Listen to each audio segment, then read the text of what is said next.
Le 12 janvier 2010, un drame d'une ampleur inimaginable frappe Haïti en plein cœur. Je m'appelle Marie Gignac, je suis comédienne et je prête souvent ma voix à des projets de développement international des Jardins. Comme vous tous, j'ai été bouleversée par le drame du peuple haïtien. Aujourd'hui, je viens vous parler du soutien de Desjardins à Haïti avant et après la tragédie. Les images d'Haïti que vous allez voir ont été prises en décembre 2009, soit quelques semaines avant le séisme. Au moment du séisme, 3 experts conseils de DID sont à l'œuvre dans le pays pour soutenir les caisses haïtiennes et leur fédération, le Levier. DID prend alors la décision de ramener temporairement cette équipe au Québec. La décision de partir, c'est pas évident. C'est une décision qui est déchirante. On se demande, est-ce qu'on est en train de se sauver alors que tout le monde autour va rester?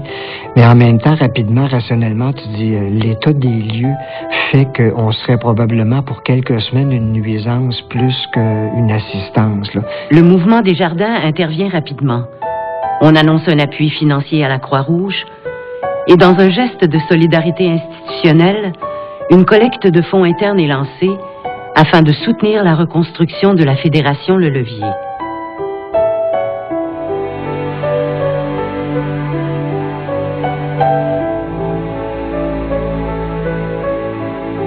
Le séisme a des conséquences directes sur l'infrastructure de plusieurs caisses populaires et sur leur situation financière.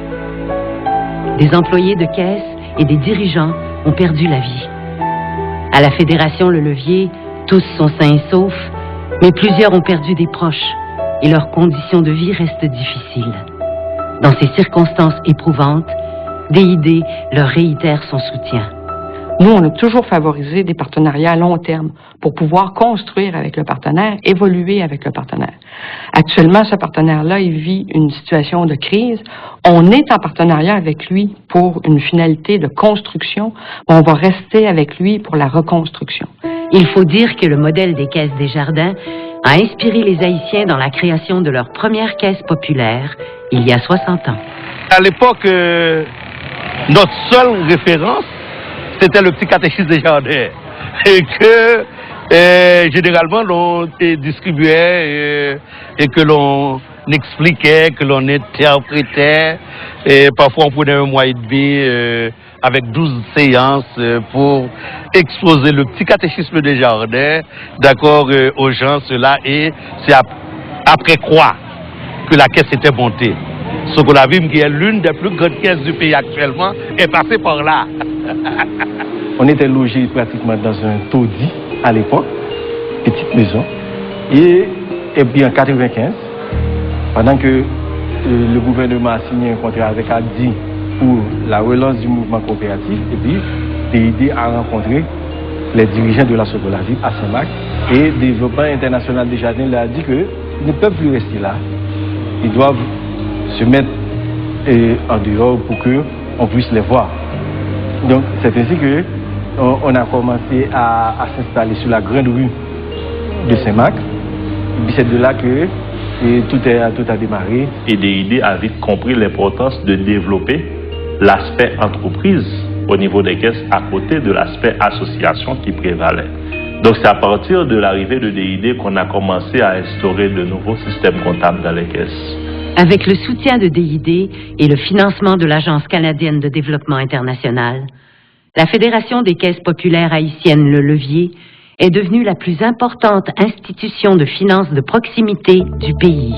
Actuellement, on est dans un projet de 10 ans, 2006 à 2015. C'est extraordinaire. On ne le voit pas partout dans ce monde que l'ACDI finance 3 phases de projet et en plus d'avoir une phase de projet de si longue durée.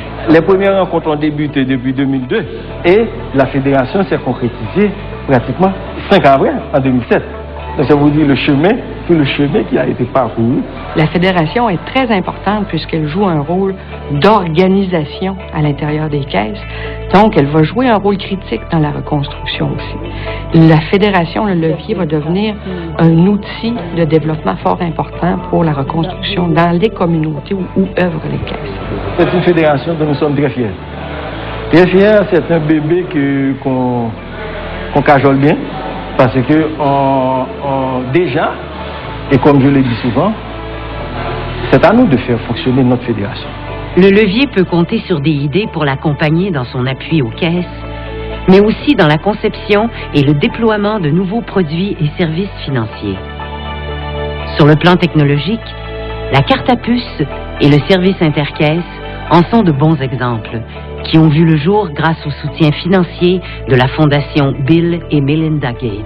Il y a en Haïti l'insécurité qui nous fait défaut, donc déplacer avec du cash dans votre poche pour voir d'abord au prince, soit au Cap Haïtien, pour faire des achats, c'est exposé. Donc avec la Catapis, vous êtes membre d'une caisse, et bien vous êtes membre du réseau. Les banques commerciales ont connu des développements importants dans le pays depuis les 10 dernières années. Donc, avec les développements technologiques qu'on connaît, nos caisses vont pouvoir offrir les mêmes services que les institutions bancaires. Ce que ça a changé, c'est surtout nos caissiers qui voient actuellement apparaître devant eux de nouveaux membres. Mais ce que ça apporte aussi, c'est le fait de pouvoir servir une personne qui des fois se trouve dans une situation difficile.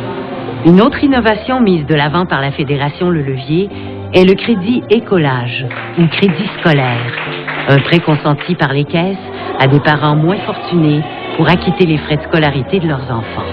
Haïti, c'est peut-être le seul pays où 90%, 92% du secteur éducatif se trouve entre les mains du secteur privé. Donc, à ce moment-là, il faut comprendre que l'éducation coûte cher pour les parents.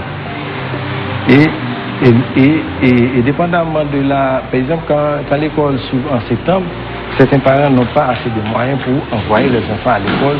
Et qu'est-ce que ça devrait être moins? 10 000 goûts. Et avec l'argent ça, moi j'ai acheté livres, valises, cahiers, plumes, instruments géométrie, crayons, et puis uniforme, et payer,